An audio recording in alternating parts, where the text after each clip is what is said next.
Volám sa Jan Grigocký, v Akvaparku Tatralandia pracujem od roku 2004 na pozícii vedúceho plavčíkov.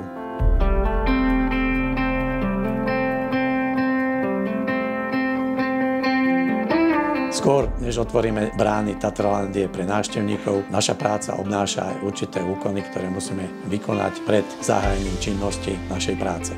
Medzi takéto činnosti patrí testovanie, kontrola technického stavu jednotlivých tobogánov,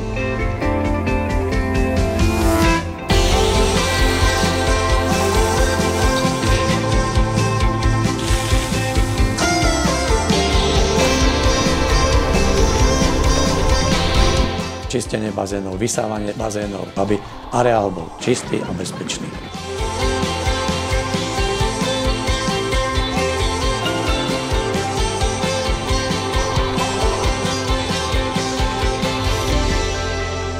Mojou úlohou je na tieto činnosti dohľadať, kontrolovať výkon práce svojich podriadených a zabezpečiť, aby na každom zverenom úseku práce boli vykonané v požadovanej kvalite. Úloha plavčíka na stanovišti je neustále dohľadať na situácie vo vode aj na brehu a vedieť včas zareagovať a taktiež vie ošetriť rôzne úrazy a poskytnúť prvú pomoc.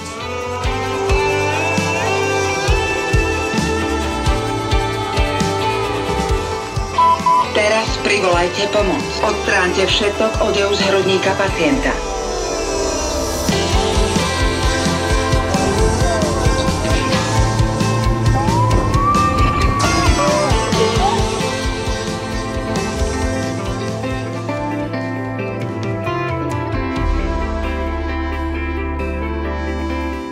V každom takomto zariadení alebo na kúpaliskách je potrebné mať určitý počet plavčíkov. Sú rozdelení v 3 kolečkách. V každom kolečku sa nachádza 5 plavčíkov. Dohľadajú na bezpečnosť a dodržiavanie pravidiel na jednotlivých úsekoch a tieto úseky sa menia po hodine, aby bola zabezpečená neustála sústredenosť a oddych plavčíka.